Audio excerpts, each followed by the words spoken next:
اعوذ باللہ من الشیطان الرجیم بسم اللہ الرحمن الرحیم الحمد للہ رب العالمین الصلاة والسلام علی اشرف الخلق محمد وآلہ الطیبین الطاہرین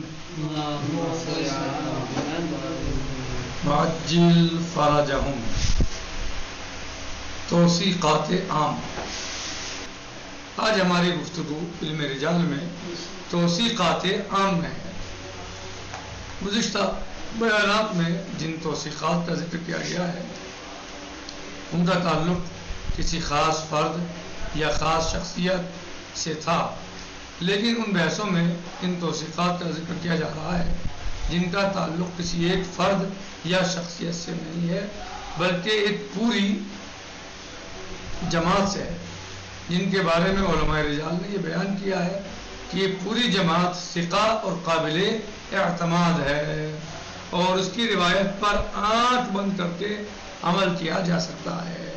اس سلسلے میں سب سے پہلی اصطلاح وہ کس کی ہے؟ اصحاب اجماع کی ہے. سب سے پہلی اصطلاح اصحاب اجماع، جس لفظ کا استعمال 18 افراد کے بارے میں ہوتا ہے. اگر کہیں آپ کو نظر آئے کتب حدیث میں اصحاب اجماع تو اس لفظ کا استعمال 18 افراد پر ہوتا ہے، 18 افراد کے بارے میں ہوتا ہے. صحیح ہے؟ وہ افراد کتنے ہیں؟ 18. اور یہ کہا جاتا ہے کہ ان حضرات کے ثقہ ہونے پر تمام علماء رجال کا اتفاق و اجماع ہے اور روایت ان کی حد تک معتبر ہے. یعنی جہاں تک جب وہ روایت کریں تو وہاں تک تو روایت معتبر ہے. اب باقی راوی کو دیکھنا پڑے گا، تو ان کے اوپر کے افراد کو دیکھنے کی ضرورت نہیں ہے، اوپر کے افراد کو دیکھنے کی ضرورت نہیں ہے.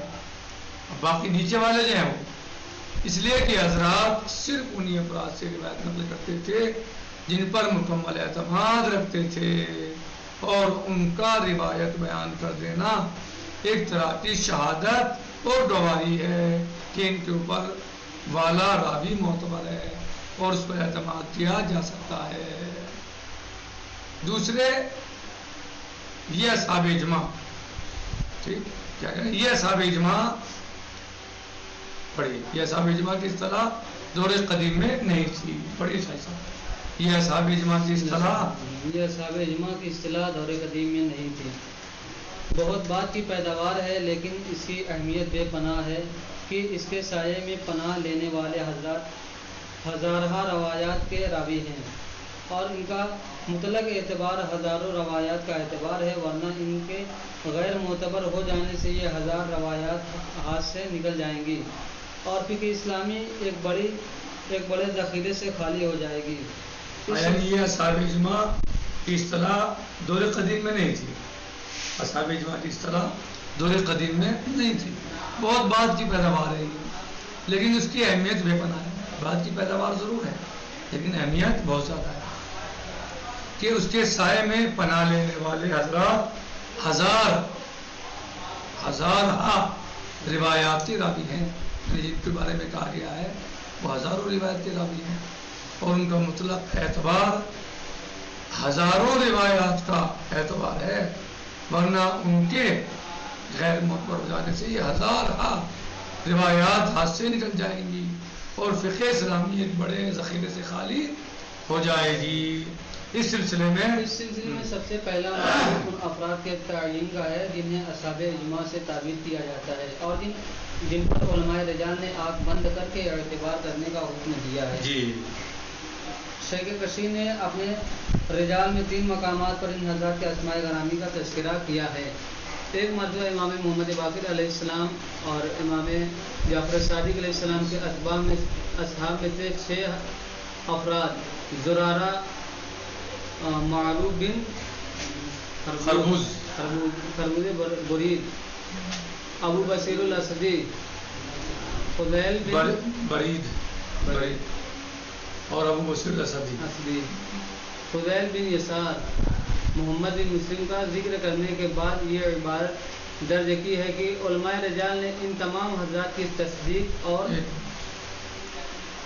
امام صاحب اور امام صادق علیہ السلام کے سامنے سے 6 افراد: زرارہ، معروف بن خبوز، برید، ابو بشیر الاسدی، فضیل بن یسار، محمد بن مسلم. جی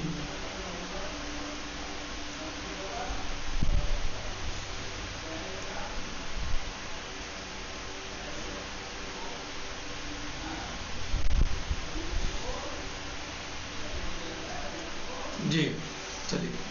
محمد بن مسلم کا ذکر کرنے کے بعد یہ عبارت درج کی ہے کہ علماء رجال نے ان تمام حضرات کی تصدیق اور ان کی فقاہت پر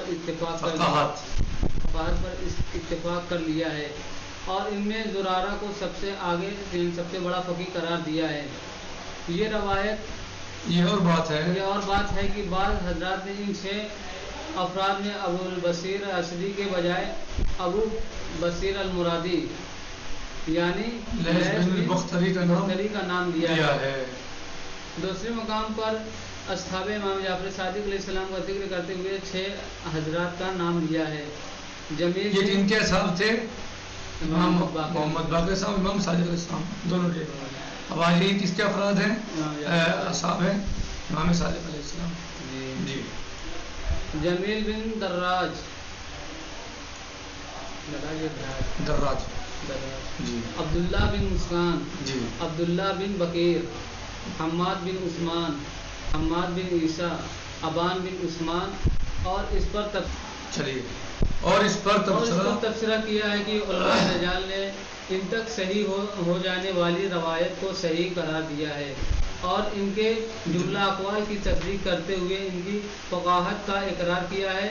اور ثعلبہ بن میمون نے ان 6 کے درمیان جمیل بن دراج کو افقاہ قرار دیا ہے. کیا ہے؟ بہت زیادہ. تیسرے مقام امام موسیٰ کاظم علیہ السلام اور اصحاب امام رضا علیہ السلام میں سے 6 افراد کا ذکر کیا ہے.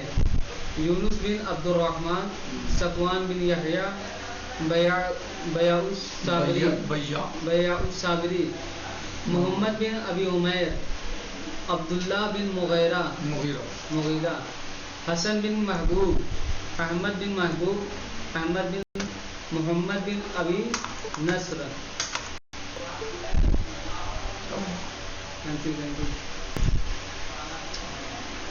تیسرے مقام پر صاحب امام میں 6 افراد کا ذکر کیا ہے. یونس بن عبد الرحمن، صفوان بن یحییٰ، بیاء الصابری، محمد بن ابی عمیر، عبداللہ بن مغیرہ، حسن بن محبوب، احمد بن محمد بن ابی نصر. اور اس کے بعد یہ تبصرہ کیا ہے کہ ہمارے اصحاب نے ان حضرات تک صحیح ثابت ہو جانے والی روایات کو صحیح قرار دیا ہے، اور ان کی تصدیق کرتے ہوئے ان کے علم و فقاہت کا اقرار کیا ہے. جی. اور بعض حضرات نے حسن بن محبوب کے بدلے حسن بن علی بن فضال یا فضالہ بن ایوب کا ذکر کیا ہے، اور بعض حضرات نے فضالہ کی جگہ عثمان بن عیسیٰ کا ذکر کیا ہے. اور ان سب میں یونس بن عبد الرحمن اور صفوان بن یحییٰ کو افقاہ قرار دیا ہے. ابن داؤد نے حمدان بن احمد کے حالات میں نقل کیا ہے کہ کثیر رحمۃ اللہ علیہ